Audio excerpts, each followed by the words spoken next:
కొలస్సీలో ఉన్న పరిశుద్ధులకు అనగా క్రీస్తునందు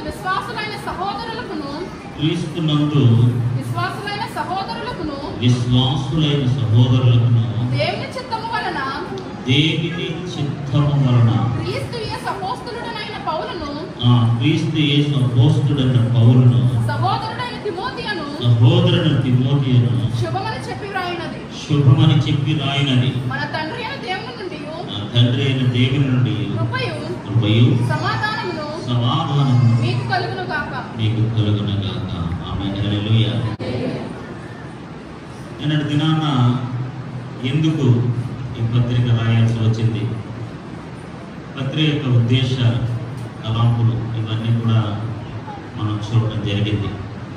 ముఖ్యంగా అపోస్తలుడైన పౌలు నిజంగా చెప్పాలంటే శారీరకంగా చాలా బలహీనుడు. ఆయన కోసం నేను ఒక 6 క్వాలిటీస్ చదివాను, శరీర సంబంధమైన లక్షణాలు నేను చదివాను. పౌలు గారు చాలా పొట్టివాడు, చాలా లావుగా ఉండేవాడు. ముఖ్యంగా మట్టబోరు ఉండేదట, లేడీస్ అసలు ఇష్టపడదు.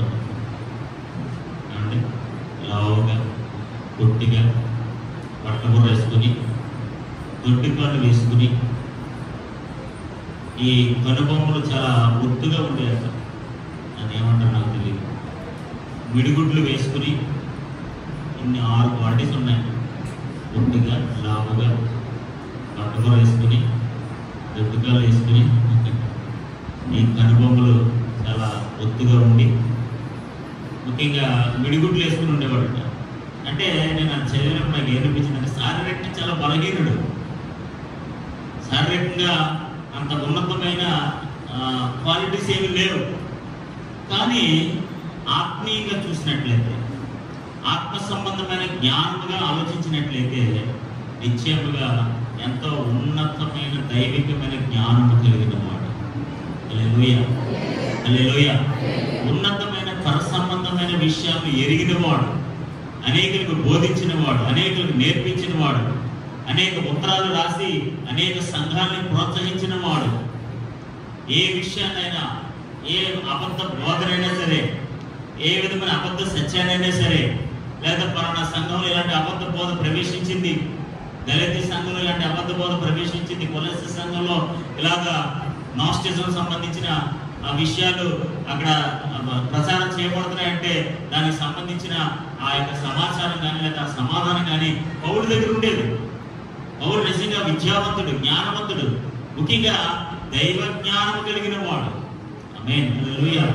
మేబీ ఆ శారీరకాన్ని గుడ్ క్వాలిటీస్ లేకపోయినా జనరల్గా మనకి హైట్ ఉన్నవాడంటే ఇష్టం, అంతే కదా. ఏమంటే ఏ ఆడపిల్లైనా కుట్టుకున్నవాడు తీసుకున్నట్టు ఎందుకని ఉంటుంది. మామూలు చాలా ప్రభాసంగా ఉండాలి, మహేష్ గౌరవం ఉండాలి, ఏమండి పట్టుకూర ఉన్నవాడిని, ఏమండి అలా ఉన్న వాళ్ళు ఎవరైనా చేసుకుంటారా? ఎవరు చేసుకోవాలి. ఎందుకంటే అందరికీ గుడ్ క్వాలిటీస్ కావాలి. ఆడవాడైనా వాళ్ళు ఏదైనా సరే ముందు గుడ్ క్వాలిటీస్ కావాలి కదా. అవుట్వర్డ్ అపీరెన్స్ చాలా ఉన్నతంగా కనిపించాలి. మేబీ పౌలు అవుట్వర్డ్ అపీరెన్స్ అంత ఉన్నతంగా కనిపించకపోయినా ఇన్సైడ్ ఆత్మ సంబంధంగా ఆధ్యాత్మిక సౌందర్యం కలిగిన వాడు, ఆధ్యాత్మిక జ్ఞానము కలిగిన వాడు, ఆధ్యాత్మిక అభిషేకం కలిగిన వాడు, ఆధ్యాత్మిక లోతైన అనుభవాలు కూడా నడిచిన వాడు. ఆమేన్. అనేక సంఘాలు కట్టిన వాడు, విస్తృతంగా ప్రయాణాలు చేసిన వాడు, అనేకులు ప్రోత్సహించిన వాడు, అనేక తోటి దాసులను సహోదరుడు తయారు చేసిన వాడు. ఎవరిని పడితే వాళ్ళని కేవలం సువార్త ప్రకటించడానికి మాత్రమే విస్తృతంగా పనిచేసిన గొప్ప భక్తుడు అపోస్తలుడైన పౌలు. దేవునికి స్తోత్రం కలుగును. హల్లెలూయా. ఈ కొలస్సీ సంఘానికి ఉత్తరం రాస్తున్నాడు. ఎప్పుడు అక్కడికి వెళ్ళలేదు. నిన్న మీకు చెప్పాను, ఎప్పుడు అక్కడికి వెళ్ళలేదు. ఎపఫ్రా మాత్రమే సమాచారం ఇస్తూ ఉండేవాడు. ఎపఫ్రా మాత్రమే అప్పుడప్పుడు పౌలు గారి దగ్గరికి వెళ్తున్నప్పుడు, యెరూషలేము వెళ్తున్నప్పుడు, లేకపోతే వేరే ఆ పౌలు గారు ఎక్కడున్నా అక్కడికి వెళ్తున్నప్పుడు, అయ్యా మా కొలస్సీ పట్టణం ఇలా ఉంది, ఇక్కడ భక్తులు ఇలా ఉన్నారు, ఇలాంటి పరిస్థితులు సంభవించాయి, ఇలా ఉంది ఇలా ఉందని పౌలు గారే, ఎపఫ్రాయే పౌలుకి సమస్త సమాచారాన్ని అందించేవాడు అనమాట. సో దాన్ని విని వీళ్ళకి ఉత్తరం రాసేవాడు అనమాట. సో ఆ విధంగా అపోస్తలుడైన పౌలు ఎపఫ్రా చెప్పిన సమాచారాన్ని బట్టి, ఎపఫ్రా చెప్పిన లేకపోతే ఆ యొక్క సమాచారాన్ని బట్టి విని గ్రహించి అక్కడ ఉన్న పరిస్థితులను బట్టి బట్టి ఈ ఉత్తరం రాయడం జరిగింది. దేవునికి స్తోత్రం కలుగునుగాక. ముఖ్యంగా మనం ఆలోచించినట్లయితే 2 ఉన్నతమైన హోదాలు అపోస్తలుడైన పౌలు కొలస్సీ సంఘానికి చెబుతున్నాడు. వారికి ఉన్న మంచి లక్షణాలు బయటపెడుతున్నాడు. వారు కలిగి ఉన్న ఉన్నతమైన ఆధ్యాత్మిక స్వభావిక లక్షణాలు బయటపెడుతున్నాడు. ముఖ్యంగా దాన్ని ఏమంటారంటే హోదా. హోదా అనగా స్థితి, లేకపోతే ఆధ్యాత్మిక హోదా. చూడండి, జనరల్గా హోదా అనగానే ఒక లోకానుసారంగా ఒక హోదా ఉందనుకోండి, ప్రజలు ఏం చేస్తారండి? గౌరవిస్తారండి. అవునా కదా? ఇప్పుడు లోక సంబంధంగా ఒక హోదా ఉందనుకోండి, ఒక ఉద్యోగం ఉందనుకోండి, ఒక స్థాయి ఉందనుకోండి, ఒక స్థితి ఉందనుకోండి, ప్రజలు ఖచ్చితంగా ఏం చేస్తారండి? గౌరవిస్తారు, వాళ్ళని అభినందిస్తారు, వారిని ఘనంగా ఎంచుతారు. ఇక్కడ కూడా కొలస్సీ సంఘానికి కొన్ని ఆధ్యాత్మిక హోదాలు ఉన్నాయి. ఆమేన్, హల్లెలూయా. మేబీ వాళ్ళకి శారీరక సంబంధమైన భూ సంబంధమైన హోదాలు వారికి ఉండొచ్చు ఉండకపోవచ్చు, నాకు తెలియదు. కానీ ఆత్మీయంగా ఆత్మ సంబంధంగా వారికి ఉన్న 2 హోదాలను బయటపెడుతున్నాడు. ఒకటి కొలస్సీలో ఉన్న పరిశుద్ధులకు, ఆమేన్, హల్లెలూయా, అనగా క్రీస్తునందు విశ్వాసులైన సహోదరులకు, ఆమేన్. సులువైన ట్రాన్స్లేషన్ ఎలా ఉందంటే పరిశుద్ధులకు, క్రీస్తు యేసునందు నమ్మకస్తులైన సహోదరులకు, విధేయులైన సహోదరులకు, ధర్మమును ఉన్నతంగా నిర్వర్తిస్తున్న సహోదరులకు అని ఉందన్నమాట. అంటే ఇక్కడ చూసిన 2 క్వాలిటీస్ లో ముఖ్యంగా మనం గమనించాల్సింది ఏంటంటే వాళ్ళకున్న హోదా ఏంటో తెలుసా? పరిశుద్ధత అనే హోదాను కలిగి ఉన్నారు. దేవుడికి స్తోత్రం కలుగునుగాక. అంత మాత్రమే కాదు, నమ్మకస్తులైన వారు, నమ్మకస్తులైన విధేయులైన సహోదరులు. ఈ 2 లక్షణాలు పౌలు గారు వారి జీవితంలో చూడకపోయినప్పటికీ, పౌలు గారు వారి గురించి విని, ఎపఫ్రా చెప్పిన సమాచారం విని, వారిని ఈ విధమైన ఉన్నతమైన హోదాతో వారిని పిలుస్తూ, వారిని అభినందిస్తూ, వారికి శుభాలు పలుకుతూ ఈ ఉత్తరాన్ని రాస్తున్నాడు. దేవుడికి స్తోత్రం కలుగునుగాక. మేబీ వారిని ఏమైనా చిన్నగా సంబోధించవచ్చు, మేబీ వాళ్ళకున్న ఆ స్థితిని బట్టి, పరిస్థితిని బట్టి, అంతే కదండి. ఇప్పుడు హోదాన్ని బట్టే కదా పిలుస్తారు. ఇప్పుడు ప్రెసిడెంట్ గారు అన్నప్పుడు ఏమంటారు చెప్పండి? అవునా కదా? ఆయన హోదా ఏంటి? ప్రెసిడెంట్. ఇప్పుడు మనం ఏమని పిలాలి? ప్రెసిడెంట్ గారని పిలాలి. అలాగని మీరు పేరు పిలిచారనుకోండి, ఏమంటారు? ఎలా ఉంది నీకు వాళ్ళు? నేను ఎవరో మర్చిపోయావా? నా హోదా ఏంటో మర్చిపోయావా అని మాట్లాడతారు. ఇప్పుడు కొలస్సీ సంఘానికి పౌలు గారు ఇచ్చిన హోదా ఏంటో తెలుసా? కొలస్సీలో ఉన్న పరిశుద్ధులు, ఆమేన్, హల్లెలూయా. నిశ్చయముగా వాళ్ళు పూర్వస్థితిలో, లేదా వాళ్ళు యేసు ప్రభువును అంగీకరించక మునుపు, యేసు ప్రభువుని సొంత రక్షకుడిగా స్వీకరించక మునుపు వాళ్ళు దేవునికి దూరస్తులుగా ఉన్నారు, అన్యులుగా ఉన్నారు, దేవుని ఎరగని వారిగా ఉన్నారు, ఉగ్రతకు గురైపోయిన స్థితిలో వారు ఉన్నారు. చూడండి, అందుకే మీరు అక్కడ చూసినట్లయితే 21వ వచనంలో, మరియు గత కాలమందు మీరు దేవునికి దూరస్తులు, మీ దుష్క్రియల వలన, ఆమేన్, హల్లెలూయా. మునుపు మీరెవరు? మునుపు మీరెవరండి? మునుపు మీరెవరు? దేవునికి దూరస్తులు, దేవునికి సమీపస్తులు కాదు, దేవుని ఎరిగిన వారు కాదు, దేవుని యొక్క రక్షణ అనుభవానికి లేని వారు కాదు. ఆయన గురించి కానీ, ఆయన ఉన్నతత్వం గురించి కానీ, ఆయన ప్రేమ గురించి కానీ, ఆయన కృప గురించి కానీ, ఆయన సమాధానం గురించి కానీ, ఆయన గొప్పతనం గురించి కూడా ఏమి ఎరగని వారై చాలా దూరంగా ఉన్నారు. అంటే దేవుని గురించి దగ్గరగా ఉంటే తెలుస్తుందా, దూరం ఉంటే తెలుస్తుందా? అంటే దేవుని గురించి దూరం ఉంటే తెలుస్తుందా, దగ్గరగా ఉంటే తెలుస్తుందా? ఇప్పుడు దేవుడికి ఎలా ఉన్నారంటే వీళ్ళు చాలా దూరంగా ఉన్నారు. ఆమేన్, హల్లెలూయా. ఒకప్పుడు దూరస్తులైన వారు ఇప్పుడు సమీపస్తులై పౌలు గారి చేత ఒక హోదాను పొందుకున్నారు. ఏంటో తెలుసా? అది కొలస్సీలో ఉన్న పరిశుద్ధుడు. ఆమేన్, హల్లెలూయా. ఇప్పుడు దూరస్తులు పరిశుద్ధులు ఎలాగయ్యారు? దూరముగా దేవుని ఎరగని వారై, దేవుని గురించి, దేవుని ప్రత్యక్షత గురించి ఎరగని వారై, అసలు ఏ విధమైన దైవిక జ్ఞానం లేని వారై, పరిశుద్ధత లేని వారై, లోకములో చీకటిలో పాపములో సంచరించుచుండగా, జీవిస్తుండగా, దూరస్తులుగా ఉండి ఉండగా, ఇప్పుడు అపోస్తలుడైన పౌలు నిశ్చయముగా ఎవరిస్తారండి ఈ హోదా? నిజంగా ఎవరన్నా పిలుస్తారండి? ఎవరన్నా పిలుస్తారండి?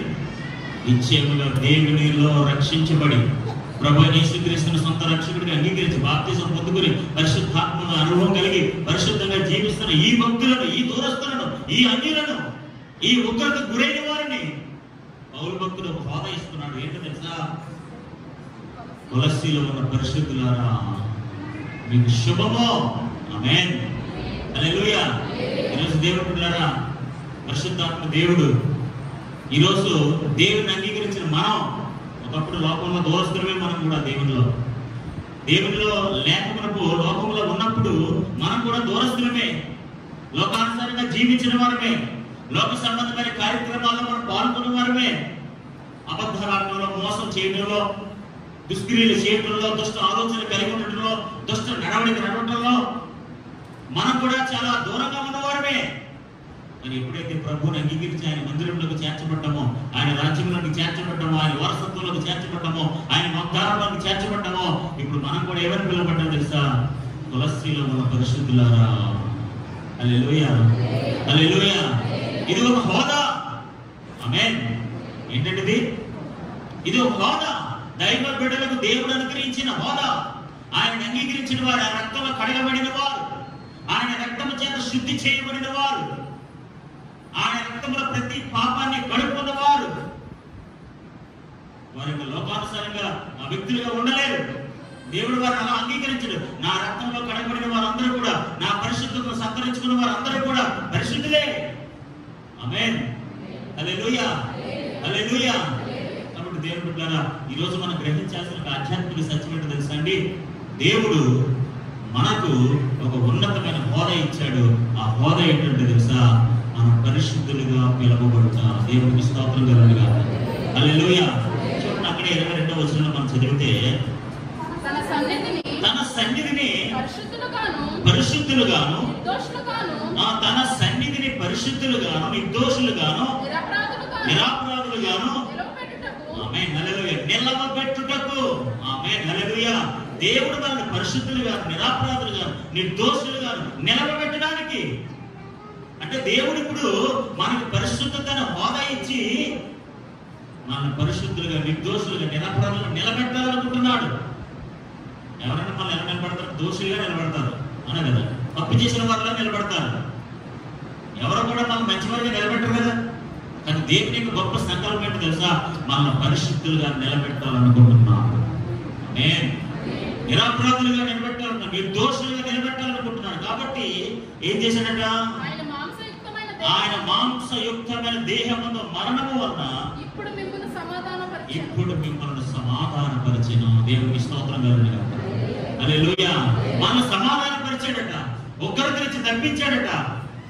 ఎందుకు తెలుసా?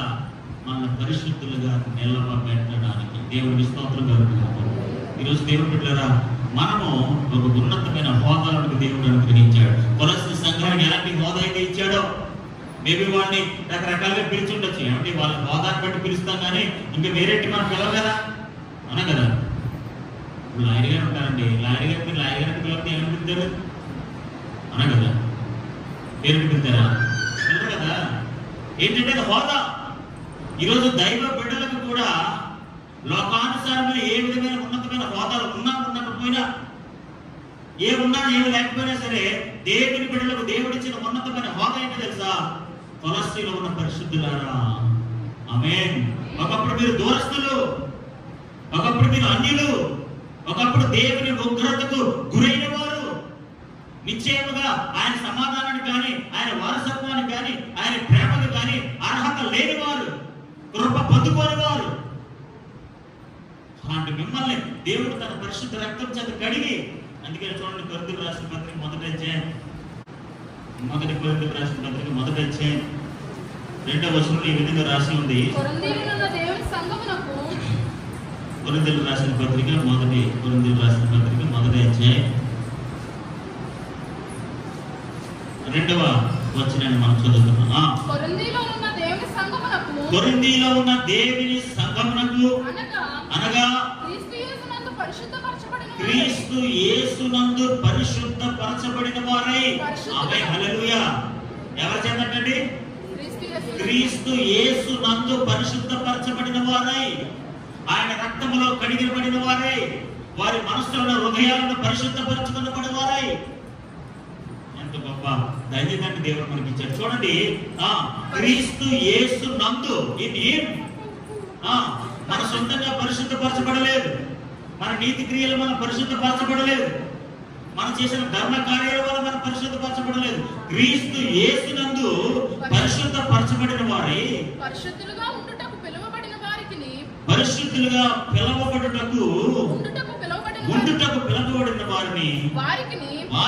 మనకును ప్రభువుగా ఉన్న మన ప్రభువైన యేసుక్రీస్తు నామమున ప్రతి స్థలములో ప్రార్థించే వారందరికీ శుభమని చెప్పురాగినది. హల్లెలూయా. ఇక్కడ మనం నేర్చుకోవాల్సిన విషయం అంటే క్రీస్తు యేసునందు పరిశుద్ధపరచబడిన వారై పరిశుద్ధులుగా ఉండుటకు పిలువబడిన వారికి. హల్లెలూయా.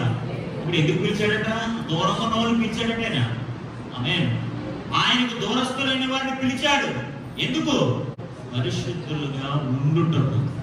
ఆమేన్. పరిశుద్ధులుగా నిలబెట్టుటకు. ఎంత గొప్ప ఆధ్యాత్మిక సత్యం అంటే ఇది ఎవరికి అర్థం కాదండి. మనం సరిగ్గా చదవం కాబట్టి, సరిగ్గా గ్రహించాం కాబట్టి అర్థం కాదు. ఒక వ్యక్తిని దేవుడు పిలుచుకున్నాడట. పిలుచుకుని పరిశుద్ధంగా ఉండడానికి పిలిచాడట, పరిశుద్ధంగా నిలబెట్టడానికి పిలిచాడట. ఎంత గొప్ప విషయం అండి. నిజంగా వాడు దేవుడికి దూరస్తుడిగా ఉన్నాడు. చీకట్లో, పాపములో, లోక సంబంధమైన ఉగ్రతలో జీవిస్తున్నాడు. అసలు దైవికత అనేది లేకుండా, పరిశుద్ధత అనేది లేకుండా, నీతి అనేది లేకుండా, యథార్థత అనేది లేకుండా, ఏ విధమైన దైవిక లక్షణాలు, క్వాలిటీస్ లేకుండా లోకంలో కొట్టిమిట్టాడుతున్న వాడిని తీసుకొచ్చి పిలిచి ఒక హోదా ఇచ్చాడు. దేవుడికి స్తోత్రం కలుగునుగా. హల్లెలూయా. ఈ లోకంలో ఎవరికి లేనంత ఉన్నతమైన హోదా దేవుని బిడ్డలకు, దేవుని ప్రజలకు ఆయన అనుగ్రహించాడు. దేవునికి స్తోత్రం కలుగునుగా. ఈ లోక సంబంధ హోదాలు ఉండొచ్చు, ఉండకపోవచ్చు, అవి కొన్ని రోజులు ఉండొచ్చు, తర్వాత రోజులు పోవచ్చు. కానీ కొలస్సీలో ఉన్న పరిశుద్ధులకు, ఆమేన్, హల్లెలూయా, ఒక ఉన్నతమైన దైవజనుడు, గొప్ప దైవజనుడు. ఇప్పుడు ఎవరిని పిలుస్తారండి? ఇప్పుడు నిజంగా క్రీస్తు యేసు రక్తంలో కడగబడ్డారు కాబట్టి, వారు క్రీస్తు చేత పిలవబడ్డారు కాబట్టి, క్రీస్తు వారిని పరిశుద్ధులుగా నిలబెట్టాలనుకున్నాడు కాబట్టి ఖచ్చితంగా వారిని పరిశుద్ధులని పిలాలి. They are worthy. దానికి అర్హులైన వారు వాళ్ళు. ఈరోజు దేవుని బిడ్డలారా, మనందరికీ దేవుడు ఇచ్చిన హోదా ఏంటో తెలుసా? మీరు పరిశుద్ధులకు అర్హులై ఉన్నారు. ఆమేన్, హల్లెలూయా. చూడండి, హెబ్రీయులకు రాసిన పత్రిక 10వ అధ్యాయం 10వ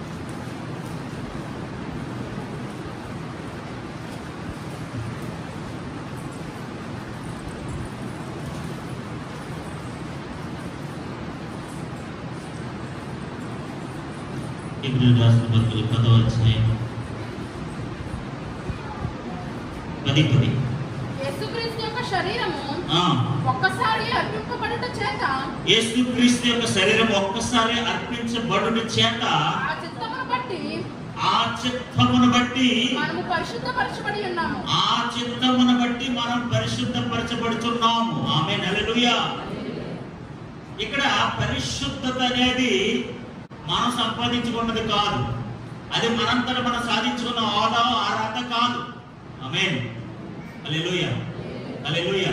పరిశుద్ధత అనేది మనంతట మనము ఏర్పాటు చేసుకున్నది కాదు, మనంతట మనము సాధించుకున్నది కాదు. ఏమి లోక సంబంధమైన హోదాను కష్టపడి సంపాదించుకోవచ్చేమో, కానీ దైవికమైన పరిశుద్ధత అనే హోదా నీవు నేను మన స్వస్థాలుగా, మన సొంత శక్తితో, మన సొంత జ్ఞానంతో, మన సొంత అభిషేకంతో సంపాదించుకుంది కాదు. దేవుడే మన పరిశుద్ధులుగా ఉండడానికి పిలిచాడు. ఆమేన్. పరిశుద్ధులుగా ఉండడానికి నిలబెట్టాడు. ఆమేన్. అంత మాత్రం కాదు, ఆయన చిత్తాన్ని బట్టి మనం పరిశుద్ధపరిచాడు. దేవునికి స్తోత్రం కలుగునుగాక. హల్లెలూయా. 14వ వచనంలో ఒక్క అర్పణ చేత ఈయన పరిశుద్ధపరచబడిన వారిని సదాకాలమునకు సంపూర్ణులుగా చేసి ఉన్నాడు. ఆమేన్, హల్లెలూయా. ఒకే అర్పణ చేత ఈయన పరిశుద్ధపరచబడిన వారిని సంపూర్ణులుగా ఉండటకు సదాకాలము సంపూర్ణులుగా ఉండడానికి చేసి ఉన్నాడు. అంటే ఈరోజు ఈ పరిశుద్ధత అనేది మన జీవితంలో సంపూర్ణంగా సదాకాలం ఉండాలని ఒకేసారి మనందరి కొరకు ఒకే అర్పణ దేవుడు అర్పించాడు. దేవుడికి స్తోత్రం కలుగునుగా. హల్లెలూయా. ఈరోజు మనం నేర్చుకోవాల్సిన ఆధ్యాత్మిక పాఠం ఏంటో తెలుసా అండి? దేవుడు మనల్ని పరిశుద్ధులుగా ఉండడానికి పిలుచుకున్నాడు. ఆమేన్. హల్లెలూయా. ఆయన ఏం ఉద్ధరిద్దామని పిలిచలేదు. ఎందుకు పిలుచుకున్నాడు? ఒకప్పుడు దూరంగా ఉన్న నిన్ను, లోకానుసారంగా ఉన్న మనల్ని, ఉగ్రతకు గురైపోవలసిన మనల్ని, అంజులుగా లోకానుసారంగా జీవిస్తున్న మనల్ని పిలిచి పరిశుద్ధతలో నిలబెట్టాడట. దేవుడికి స్తోత్రం కలుగునుగా. పరిశుద్ధమైన పిల్లలకు జాబితాలో చేర్చాడట. నిజంగా పౌలు లాంటి గొప్ప భక్తుడితో మరి పరిశుద్ధులని పిలువబడారంటే ఎంత గొప్ప అర్హులో. దేవుడికి స్తోత్రం కలుగునుగా. హల్లెలూయా. చూడండి అక్కడే 13వ అధ్యాయం 12వ వచనం. కావున యేసు కూడా తన స్వరక్తము చేత ప్రజలను పరిశుద్ధపరచుటకై గవిని వెలుపట. కావున యేసు కూడా తన స్వరక్తము చేత ప్రజలను, అందరూ తీసారండి, రెఫరెన్స్ తీయాలి, రాసుకోవాలి, అసలు తినిపించాలి. కావున యేసు కూడా తన స్వరక్తము చేత తన సొంత రక్తము చేత ప్రజలను పరిశుద్ధపరచుటకై గవిని వెలుపట శ్రమ పొందెను. ఆమేన్. ఫైనల్ గా మనం నేర్చుకోవాల్సిన విషయం ఏంటి తెలుసా? మనల్ని పరిశుద్ధపరచుటకై ఆయన ఎక్కడ ఉన్నాడట?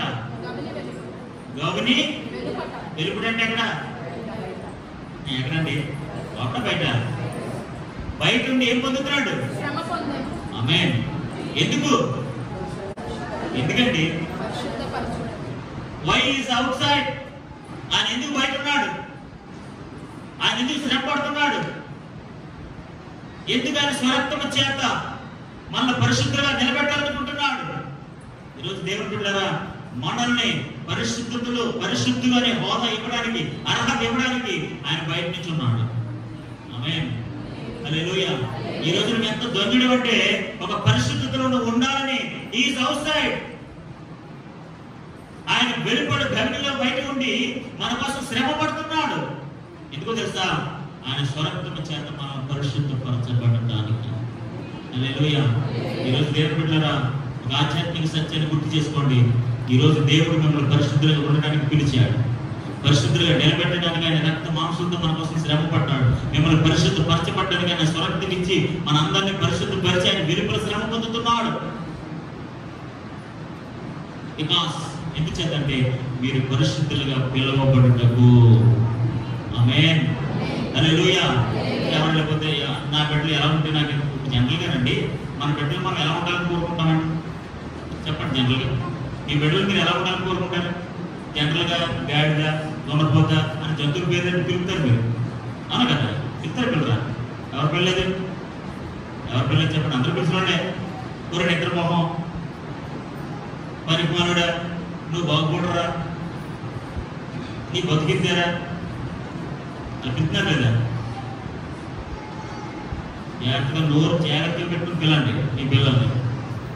నోరు ఉంది కదండి, ఎలా పెడతారా? గాడిద, దొండపోతని పిలిచారో మీరు దొండపోతలు గాడిదలు అయిపోతారు.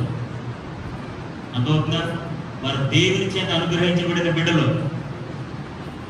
వాళ్ళు చిన్న చిన్న తప్పులు చేసిన, ఆర్డర్ చేసిన గాడిదలు, దొండపోతలను పిలకండి. మన దూరస్తులని మనల్ని దగ్గర పిలిచి పరిశుద్ధులుగా పిలిచాడు ఆయన. ఆమేన్. లోపల చెత్త అంతా, లోపల మట్టి అంతా నెత్తిమి చేసుకుని తిరుగుతుంటే, రారా బాబు నీకు పరిశుద్ధత ఇచ్చాను పిలిచి ఆయన స్వరక్తం ఇచ్చి నేను పరిశుద్ధపరిచి ఆయన వెలుపరుంటూ శ్రమ పడుతుంటే నీ బిడ్డను నువ్వేమో దొరకపోతే గాడిదలు పిలుతావు. హల్లెలూయా. హల్లెలూయా. దేవుని బిడ్డలారా, ఈ రోజు ప్రభు ఎలాగైతే మనం పరిశుద్ధులుగా పిలిచాడో మన బిడ్డలను కూడా అలాగే మనం పిలవాలి. ఆమేన్. అలాగే నిలబెట్టాలి. ఆమేన్. అలాగే వెలుపల నుండి శ్రమ పడాలి. బిడ్డల యొక్క గమ్యం కొరకు, బిడ్డల యొక్క భవిష్యత్తు కొరకు, బిడ్డల యొక్క ఉన్నతత్వం కొరకు ప్రభువైన యేసుక్రీస్తు వారు తన బిడ్డలైన వారిని, తన కుమారులైన వారిని తన వారసత్వంలో నిలబెట్టడానికి, వారిని పరిశుద్ధులుగా ఉంచడానికి, నిలబెట్టడానికి ఆయన వెలుపల శ్రమ పడుతున్నాడు. మరి మీలో చాలా గొప్పతనం ఉందా మరి? ఏ అర్హత చూడకుండా, ఏ యొక్క మన స్థితిగతులు చూడకుండా, డబ్బులు, అర్హత ఏమి చూడకుండా, దూరస్తులుగా ఉన్నప్పటికీ, ఉగ్రత గురైపోతున్నప్పటికీ, అన్యులుగా ఉన్నప్పటికీ అవేమీ పట్టించుకోకుండా పరిశుద్ధులుగా ఉండుటకు పిలువబడిన వారు. ఆమేన్. He called to be holy. మనందరినీ పరిశుద్ధంగా ఉంచాలని, నీతిమంతులుగా చూడాలని, ఏ మచ్చ, ఏ డాగు కనకమంది ఏది వారి జీవితంలో లేకుండా నిర్దోషులుగా, నిరాపరాధులుగా, పరిశుద్ధులుగా నిలబెట్టాలని ఆయన వెలుపల శ్రమ పడుతున్నాడట. హల్లెలూయా. మీరు హ్యాపీగా సోఫా మీద కూర్చొని, మంచం మీద కూర్చున్నారా, తొడపొట్టు వెళ్ళరా, మరే గాడి తెల్లరా అని పిలుతున్నారు. No, never. ఎప్పుడు అలా చేయదు. దేవునికి స్తోత్రం కలుగునుగా. Hallelujah. Call them with good names. మంచి పేరుతో పిలండి, మంచి హోదాతో పిలండి. చూడండి, చిన్నపిల్లలు కొంతమంది, సరే నువ్వు డాక్టర్ పిలుస్తారు, తప్పేమో అలా అనుకున్నారు కాబట్టి చేసినట్టు. హల్లెలూయా. ప్రియమైన దేవుడులారా, మనల్ని దేవుడు ఎలాగైతే పరిశుద్ధులుగా ఉండడానికి పిలిచాడో మనం కూడా అలాగే పిలవాలి. దేవుడికి స్తోత్రం కలుగును కాదు. హల్లెలూయా. ఎవరిని పడితే ఎలాంటి పేర్లు అలాంటి పేర్లు అంటే పిలవకండి. కొంతమంది సైతాన్ అని పేరు పెడుతుంటారు, కొంతమంది రకరకాల పేర్లు ఆడుకుంటారు. అలాంటి పేర్లు అంటే పిలకండి. దేవుడు మిమ్మల్ని పరిశుద్ధులుగా పిలిచాడు కాబట్టి ఎవరైతే పరిశుద్ధులుగా పిలిచారో ఆ పరిశుద్ధులందరినీ కూడా పరిశుద్ధంగానే మీరు పిలవండి. ఆమేన్. దేవుడే పరిశుద్ధులుగా పిలిస్తే సాతాన్ని పిలడానికి నువ్వెవరు? దురపొందని పిలడానికి మీరెవరు? ఇష్టం వచ్చిన రకాల పేర్లు అంటే మనం ఎవరు? అవునా కదా? దేవుడే మన పరిశుద్ధులైన కొలస్సీలో ఉన్న సంఘానికి పరిశుద్ధులైన వారి కానీ పిలుస్తుంటే, మంచి హోదా ఇచ్చి అర్హతని పిలుస్తుంటే, రకరకాల దెయ్యం పేర్లు, సాధారణ పేర్లు పిలవడానికి మనం ఎవరు అండి? అలా ఉన్నవాళ్ళు అలాగే అయిపోతారు. ఆమేన్. చెప్పండి. ఆమె నువ్వు సైతాన్ అంటే నువ్వే పెద్ద సైతాన్వి, నువ్వు గాడిద అంటే నువ్వే పెద్ద గాడిదవి, నువ్వు దొరపోదని పెడితే నువ్వే పెద్ద అందరికంటే పెద్దలో, ఆ సర్పంలో కంటే పెద్ద దొరపోతు నువ్వే. అర్థమవుతుందా? డోంట్ ఎవర్ కాల్ అన్నట్టు. ఎప్పుడు అలా ఎవరిని పిలవకండి. దేవుడే దూరస్తులైన మనల్ని, అర్హత లేని మనల్ని పరిశుద్ధులుగా పిలవడానికి నిలబెట్టలేకుంటుంటే మనల్ని బట్టి లోక సంబంధంగా పిలవడానికి దేవునికి స్తోత్రం కలుగును గాక. హల్లెలూయా. రెండవది, నమ్మకస్తులైన క్రీస్తు యేసునందు విశ్వాసులైన సహోదరులు. దేవునికి స్తోత్రం కలుగును గాక. సహోదరులు అనగా సహ ఉదరులు. అవి రెండు పదాలు అన్నమాట. సహోదరులు అనగా సహ ప్లస్ ఉదరులు అంటే ఒకే గర్భమున, ఒకే రక్తములో జన్మించబడిన వారిని అర్థం. ఆమేన్. హల్లెలూయా. కొత్త నిబంధన గ్రంథంలో ఈ సహోదరుల మాటని చాలా ఉన్నతంగా దేవుడు దాన్ని పరిశోధించాడు అనమాట. అందుకనే మత్తయి సువార్తలో యేసు ప్రభువు ఒకసారి అంటారు, మీరు బోధకులుగా పిలువబడరు కానీ సహోదరులుగా పిలువబడతారు. ఆమేన్. హల్లెలూయా. ఇది పరలోక సంబంధమైన పేరు, దేవుని దూతల చేత పలుకబడిన పేరు. ఆమేన్. హల్లెలూయా. దేవుని దూతలు పలికేయండి పేరుని. సహోదరులు అనగా ఒకే రక్తములో, ఒకే గర్భములో జన్మించిన వారు. ఇప్పుడు వీళ్ళు ఏమని పిలుస్తున్నారు? కొలస్సీలో ఉన్న నమ్మకస్తులైన సహోదరులారా. పౌలు గారు ఎక్కడ జన్మించారు? ఈ సహోదరులు అందరూ ఎక్కడ జన్మించారు? పౌలు గారికి ఏర్పడిన ఏంటి సంబంధం? ఒకే గర్భంలో జన్మించారా? ఒకే రక్తంలో జన్మించారా? లేదు, క్రీస్తు రక్తంలో జన్మించారు. ఆమేన్. అందుకనే సహా ప్లస్ ఉదరులు సహోదరులుగా పిలువబడ్డారు. అందుకని యేసు ప్రభువారి సహితము. అందుకని ఒక సందర్భంలో యేసు ప్రభువారి దర్శనం, మీ సహోదరులు, మీ అమ్మగారు అందరూ వచ్చారండి అని చెప్పి యేసు ప్రభువారు ఏమన్నారండి? ఎవరైతే నా చిత్తం ప్రకారం జీవిస్తారో వారే నా సహోదరులు. దేవునికి స్తోత్రం కలుగును గాక. దేవుడు యేసు ప్రభువారికి సొంత సహోదరులు వచ్చారట, సొంత బ్రదర్స్ వచ్చారు, సిస్టర్స్ వచ్చారు. ప్రభువా మీ బ్రదర్స్ వచ్చారు. మా బ్రదర్స్ ఏం కాదండి, ఎవరైతే నా చిత్త ప్రకారంగా జీవిస్తారో వాళ్ళే నా సహోదరులు. ఆమేన్. హల్లెలూయా. ఎవరైతే నా చిత్త ప్రకారంగా జీవిస్తారో, ఎవరైతే నా రక్తంలో కడగబడతారో వాళ్ళందరూ కూడా ఐక్యముగా క్రీస్తులో ప్రేమ, అన్యోన్యత, సహవాసము కలిగి ఎవరైతే కలిసి ఉంటారో వాళ్ళే నా సహోదరుడు. దేవునికి స్తోత్రం కలుగును గాక. అపోస్తలుడైన పౌలు అక్కడ ఉన్న వాళ్ళందరినీ ఏమని పిలుస్తున్నాడు తెలుసా? పరిశుద్ధులైన అపకస్తులైన సహోదరులారా. ఆమె హల్లెలూయా, హల్లెలూయా. సుమారుగా కొత్త నిబంధన అందులో 300 సార్లు ఈ పేరు ఉచ్చరించాడు. సహోదరుడు అన్న మాట కొత్త నిబంధన అందులో 300 సార్లు ఉన్నాయి. మేబీ చాలా రకాల పేర్లు పిలవచ్చు. సంఘస్థులని వారు, దేవుని బిడ్డలు, దేవుని పిల్లలు, ఇలా రకరకాలుగా సంబోధన ఉంది. కానీ ఎక్కువ సార్లు సహోదరులని పిలిచారు. దేవునికి స్తోత్రం కలుగును గాక. ఎందుకంటే ఆ రిలేషన్ అలాంటిది. సహోదరులు, సహోదరులు మనందరం కూడా brothers and sisters, brothers in Christ. మన వేరు కాదు, వేరు విధానాలు కాదు. ఒకే రక్తములో ఒకే గర్భమున జన్మించిన క్రీస్తు సహోదరులము. హల్లెలూయా. పౌలు గారు వాళ్ళ సహోదరుని పిలుస్తున్నాడు. దేవునికి స్తోత్రం కలుగును గాక. పౌలు గారి ఆధ్యాత్మిక స్థితి ఎక్కడిది? వాళ్ళ ఆధ్యాత్మిక స్థితి ఎక్కడిది? పౌలు గారు ఎంత ఉన్నతమైన వాడు, వాళ్ళ ఆ స్థితి ఏర్పడింది. వాళ్ళ భక్తి ఎక్కడ? పౌలు గారి భక్తి ఎక్కడ? పౌలు గారి ఆధ్యాత్మిక స్థాయి ఏంటి? వాళ్ళకున్న స్థాయి ఏంటి? ఇవేమి పక్కన పెట్టేశాడు, అవేమి చూడటం లేదు పౌలు. కానీ వాడు ఏమని పిలుస్తున్నాడు తెలుసా? నమ్మకస్తులైన సహోదరులారా, విశ్వాసము కలిగిన, విధేయత కలిగిన, ధర్మము కలిగిన, నీతిని అనుసరించుతున్న సహోదరులారా అని పిలుస్తున్నాడండి. ఈరోజు దేవుని బిడ్డలారా, మనందరం కూడా ఒకే సంఘములో ఒకే రక్తంలో కడగబడిన సహోదరులము. దేవునికి స్తోత్రం కలుగును గాక. హల్లెలూయా, హల్లెలూయా. కాబట్టి దేవుని బిడ్డలారా, వారు వేరు వీరు వేరు అని అనుకోకూడదు. మనందరం ఒకే రక్తంలో కడిగబడిన బ్రదర్స్ అండ్ సిస్టర్స్. దేవునికి స్తోత్రం కలుగును గాక. హల్లెలూయా.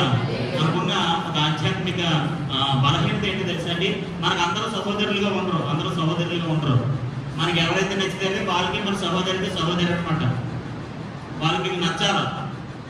వాళ్ళతోనే మాట్లాడతారు, ఇంకెవరితోనే మాట్లాడరు. ఓ మూలం పోయి ఎవరికి కనపడకుండా వాళ్ళతోనే మాట్లాడతారు, ఇంకెవరితోనే మాట్లాడరు. ఎందుకంటే ఆ సహోదరి అంటే నెక్స్ట్ సహోదరికి. మిగతా వాళ్ళందరూ సహోదరులు కాదు. మిగతా వాళ్ళందరి కోసం మేము ఆలోచించాం, మిగతా వాళ్ళ కోసం మేము ప్రార్థన చేయం. ఆ సహోదరుడు అంటేనే ఇష్టం, ఈ సహోదరు అంటేనే ఇష్టం నీకు అంటే ఏంటో నాకు అర్థం కాదు. దేవునికి స్తోత్రం, హల్లెలూయా. ఈరోజు దేవుని బిడ్డలు ఇక్కడ కూర్చున్న ప్రతి ఒక్కరు కూడా నీ పక్కనున్నవాడు నీ సహోదరి, నీ పక్కనున్నవాడు నీ సహోదరుడు, క్రీస్తు రక్తములో కడగబడిన సహోదరుడు. ఆమేన్. యేసు ప్రభువు సహితము నా చిత్త ప్రకారం చేయవాడు నా సహోదరుడు. నీ సొంత సహోదరులు వచ్చారు ప్రభు అంటే వాళ్ళ సహోదరులు ఏం కాదు. నిజంగానండి, పరలోకము నుంచి దేవదూతలు పలికిన పదం అంటే పేరండి సహోదరులు అంటే. ఆమేన్, హల్లెలూయా. మీకు ఖచ్చితంగా రెఫరెన్స్ నేను చూపించాలని ఆశపడుతున్నాను. ప్రకటన గ్రంథము పరలోకం నుంచి కలిగిన దేవదూతలు పలికిన పేరు, ప్రభువు పెట్టిన పేరు.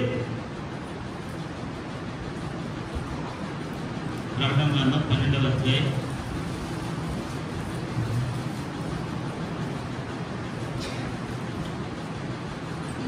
10వ వచనం.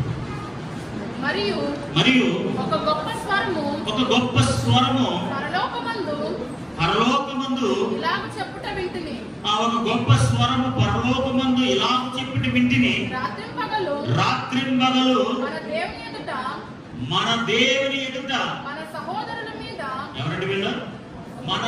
ఎవరు పలుకుతున్నారు పేరు? పరలోకం నుంచి ఒక స్వరం వస్తుంది. అది భూ సంబంధమైన స్వరం కాదు, భూ సంబంధంగా ఎవరు పెట్టలేదు.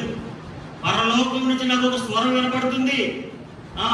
ఎలాగ చెప్పుట నేను వింటిని. రాత్రింబగలు మన దేవుని ఎదుట మన సహోదరుల మీద నేరము మోపువాడైన అపవాది పడద్రోయబడి ఉన్నాడు. ఇప్పుడు పరలోకం నుంచి ఒక స్వరం వినపడుతుందంట, మన సహోదరుల మీద. ఆమేన్, హల్లెలూయా. పరలోకం నుంచి దేవదూతలు కూడా పరలోకం అంటే నేను దాన్ని ఎలా అనుకున్నానంటే పరలోకము నుండి పలికిన, అంటే పరలోకము నుండి వచ్చిన దేవదూత పలికిన పేరెంట్ తెలుసా? సహోదరులు. తెలియగలుగుతున్నట్టు దేవదూతలు వచ్చి మన సహోదరులను పిలుస్తుంటే ఈ పక్కన ఉన్నవాడు సహోదరుడు దిక్కులు అనుకోవట్లేదండి. మనం పరలోకం నుంచి దేవుని దూత వచ్చే మన సహోదరులని పిలుస్తుంది. ఏమండి అవునా కదా? ఇప్పుడు ఎక్కడి నుంచి వచ్చిందా స్వరం? ఎక్కడి నుంచి వచ్చిందండి స్వరం? పరలోకం నుంచి వచ్చిన స్వరం. పరలోకం నుంచి వచ్చిన స్వరమే మన సహోదరులు అని పిలుస్తుంటే మన పక్కన ఉన్న వాళ్ళని, మన సంతోషులైన వారిని, మన బిడ్డలైన వారిని మన సహోదరులుగా చూడలేదు, సహోదరులుగా చూడలేదు, సహోదరులుగా చూడలేదు. వాళ్ళు వేరండి, మేము వేరండి. మేము డబ్బులు ఉన్న వాళ్ళ దగ్గర మాట్లాడతామండి, వాళ్ళతో మా సహవాసం అండి, వాళ్ళని ప్రేమిస్తామండి, ఇంకెవరితో మేము పట్టించుకోమండి. నాకు తెలిసి మీలో ఏ ఒక్కరు కూడా ఇక్కడ ఉన్న ఎప్పటికీ ఒకసారి ప్రజలు చెప్పుకున్నాం. అంతే కదా? అంతే కదండి. మనం ఎప్పుడైనా ఎవరికైనా ప్రజలు చెప్పావు? చెప్పావు? వెనకాలకి ఎవరైనా చెప్పావు? ప్రజలు చెప్పారండి. ఉదయం మీరు ఎప్పుడైనా ఎవరికైనా ప్రజలు చెప్పారనుకున్న వాళ్ళకి చెప్పరు. ఎందుకు?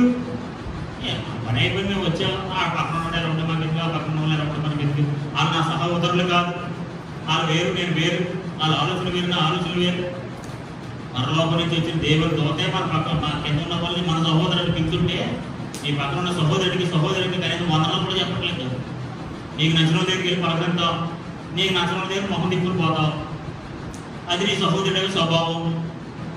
ఏమండి? నీకు నచ్చితే పలకరింతావు, నీకు అప్పిస్తానంటే పలకరింతావు, నీ మనసు బాగుంటే పలకరింతావు, లోపల ఏది ఎక్కువ పలకరింతావు. ఏమండి? లోపల కుళ్ళు కుసంతం నేరం అపరాధం ఎన్ని పెట్టుకుని అండి అని దిక్కుమలంలో చెప్తావు.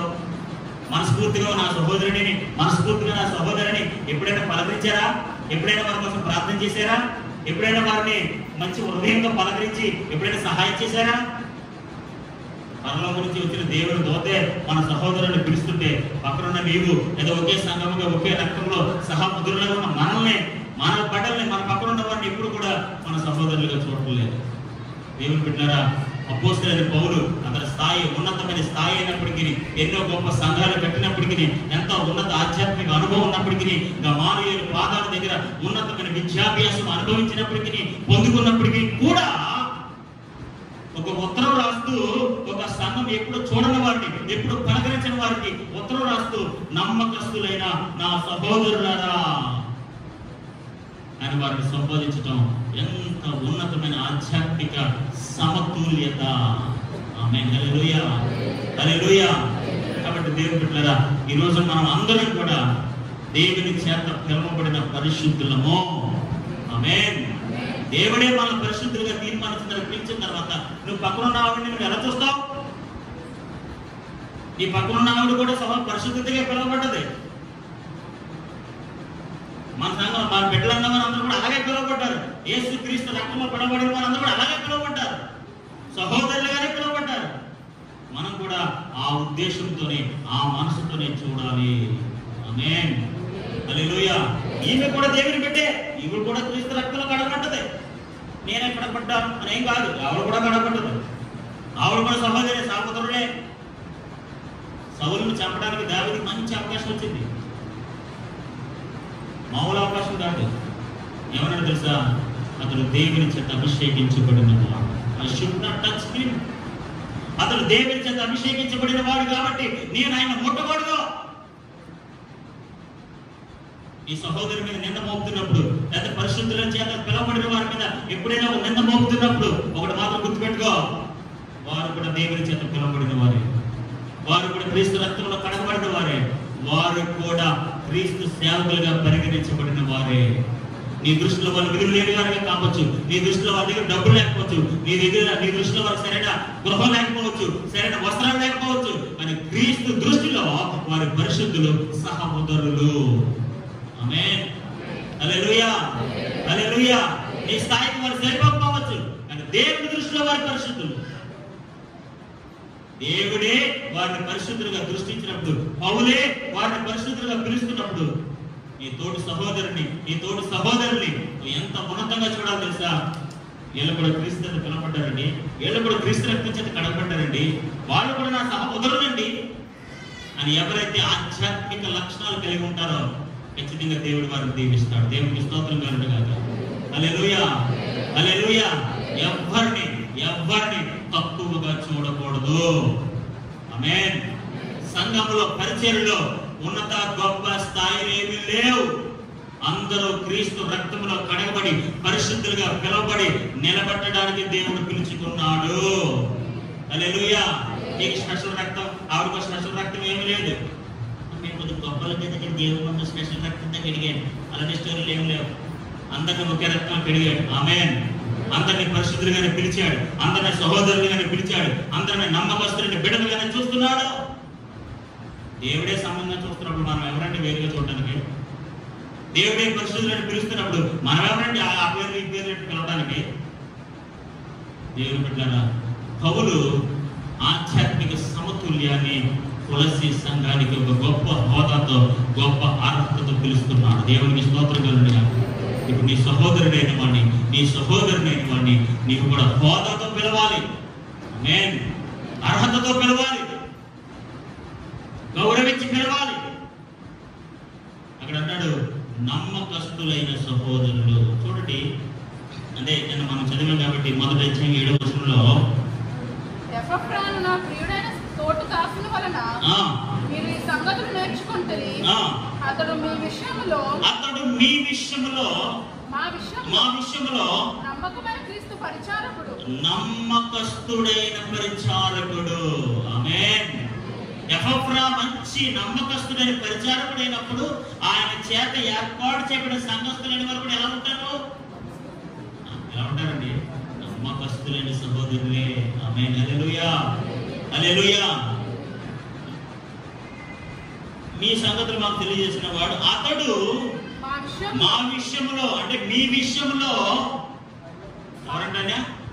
ఎవరంటైనా నమ్మకస్తుడైన క్రీస్తు పరిచారకుడు. ఆమేన్. హల్లెలూయా. ఈరోజు మనం ఎక్కడున్నా సరే నమ్మకస్తులైన దేవుని బిడ్డలుగా ఉందాము గాక. అందుకని తిమోతిని బట్టి ఒక అద్భుతమైన సాక్ష్యం చెప్పారు పౌలు భక్తుడు. అతడు నమ్మకస్తుడైన పరిచారకుడు. నేను ఎలా నడుచుకున్నాను, నేను ఎలా బోధించాను, నేను ఎలాంటి సంగతులు మీకు నేర్పించాను, అట్టి రీతిగానే సమముగా నేర్పించేవాడు తిమోతి. అతను ఎవరో తెలుసా? నమ్మకస్తుడైన వాడు. మోషే తన ఇల్లంతటిలో నమ్మకస్తుడైన వాడు. కాలేబు తనకు అప్పచెప్పబడిన పనిలో నమ్మకస్తుడైన వాడు. పూర్ణ మనసుతో ఆ పనిని నిర్వర్తించిన వాడు. కాబట్టి దేవుడు బిడ్డలారా, నమ్మకత్వం అనేది దేవుడు మన జీవితంలో చూసే ఒక ఉన్నతమైన విషయం. దేవుడికి స్తోత్రం కలుగును గాక. చూడండి, అక్కడే 4వ అధ్యాయం 9వ వచనంలో మీరు మా స్థితి తెలుసుకున్నట్లు మీ హృదయములను మీ హృదయములను అతడు ఆదరించినట్లును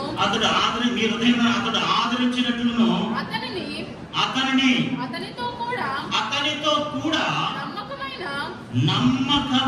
నమ్మకస్తుడైన ప్రియ సహోదరుడైన ఒనేసిమును మీ వద్దకు పంపుచున్నాను. ఆమేన్. హల్లెలూయా. ఇప్పుడు పౌలు గారి దగ్గర పరిచయం చేస్తున్న తిమోతి గాని, ఎపఫ్రా గాని, ఒనేసిము గాని వీళ్ళందరూ ఎవరండి? వీళ్ళందరూ పౌలు గారి దగ్గర పనిచేస్తున్న ఒనేసిము గాని, ఎపఫ్రా గాని, తిమోతి గాని వీళ్ళందరూ ఎవరండి? నమ్మకస్తులైన సహోదరులు. హల్లెలూయా. ఈ రోజున ఈ కొలస్సీ సంఘానికి అపోస్తలుడైన పౌలు ఇస్తున్న గొప్ప హోదా, అర్హత ఏంటో తెలుసా?